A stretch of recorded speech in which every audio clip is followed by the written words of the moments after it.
Welcome to Not Milk Never Milk. Subscribe if you're lactose intolerant. Start by measuring the engine's existing compression ratio and cylinder volume. Measure using a leak-down test or static compression test first. Record bore, stroke, and head gasket thickness precisely with calipers.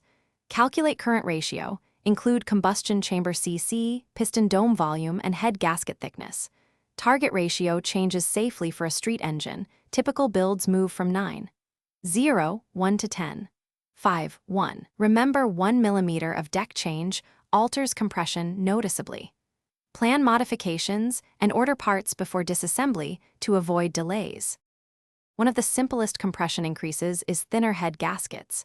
Reduce gasket thickness from 0.40 inches to 0.20 inches to raise compression measurably. Another approach is light head milling. Milling a head by 0.20 inches tightens chamber volume and increases ratio. Always document how much material you remove and recompute combustion chamber cc. After any head mill or gasket change, check valve to piston clearance at TDC with clay. Verify head bolts torque and use new head bolts if required by the manufacturer. Piston selection directly controls compression. Install higher dome pistons to raise ratio.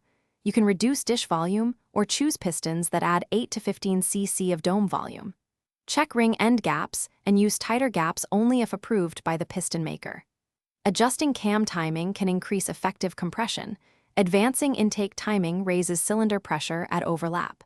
Be aware advancing timing affects idle quality and emissions. Finally, confirm octane needs after raising compression and tune ECU or carburation accordingly.